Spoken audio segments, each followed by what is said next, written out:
review of Far From Home coming out in just a few days, I thought it would be fun to have a little chat about the movie that brought our man back into the MCU.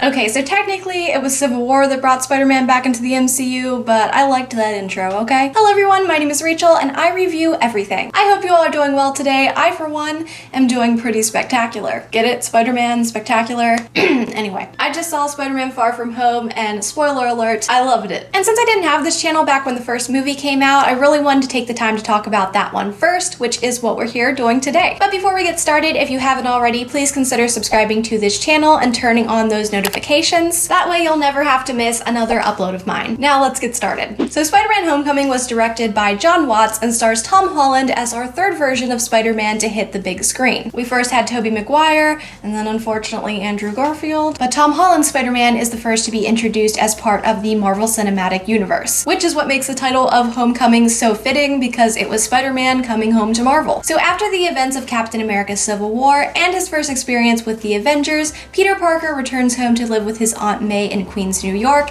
and fully embraces his new identity as Spider-Man. However, returning home means that he has to go back to living somewhat of a normal life again, which for most 15-year-olds means high school. I say most because I was homeschooled, so high school for me meant going to my dining room. But when Peter does go back to school, he is completely distracted by the thought of potentially joining the Avengers. And all he wants to do is prove to his mentor Tony Stark that he's more than just your friendly neighborhood Spider-Man. But while Peter is trying to prove himself to Tony Stark, Adrian Toomes, also known as the Vulture, starts to cause some trouble with his gang throughout the city, and Peter soon has to put his powers to the test and find a way to take him down all on his own. The Vulture is of course played by Michael Keaton. We'll talk a little bit more about him later on. So one of the things that makes this movie so great for me personally is that it's sort of an origin story for Spider-Man, but without the things we've seen one too many times before. I wonder how many times I'll throw shade at the Amazing Spider-Man movies in this review.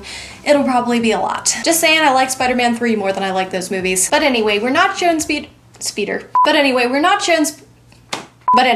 we're not shown Peter getting bit by the spider, and we don't see Uncle Ben's death, which is great because we've seen those things before. We all know that's what happens. Instead, this movie is much more focused on Peter going through a bit of an adjustment period. He's back home after working with Tony Stark, and here he is thinking that he has a real shot at joining the Avengers. But after all that excitement, he never really hears from Tony, and he's just stuck being the friendly neighborhood Spider-Man again, and Peter thinks he's ready for more than that. I found this to be a really great direction for Marvel to take this first movie. It felt fresh and exciting, especially since they went with a villain who hasn't been seen on the big screen before. Spider-Man has a lot of really great villains who have already been in movies such as Green Goblin, Dr. Octopus, and more. But instead of redoing one of those, they went with the Vulture, who worked perfectly for this movie. Adrian Toomes is a character that you can really sympathize with in a way. He's a normal guy who became the Vulture because he was in a position where he needed to provide for his family. And without having any other choice, he turned to a life of crime in order to do so. He comes off as very intimidating throughout this movie, like you really wouldn't want to get on this guy's bad side, but with knowing his backstory, you can really feel for him at times. I absolutely loved Michael Keaton as the Vulture. I think that was just perfect casting. And if we're going to talk about casting, then we of course need to talk about Tom Holland as Spider-Man. Now, being that I'm one of the many kids that grew up with Tobey Maguire as this character, I was almost positive that he would always be my favorite. But by the time I saw Tom Holland in this role, even just a few minutes in, I was like, yep, that's our guy, that's Spider-Man. The thing about Tom Holland's portrayal for me is that he does such a great job of acting as an inexperienced Spider-Man.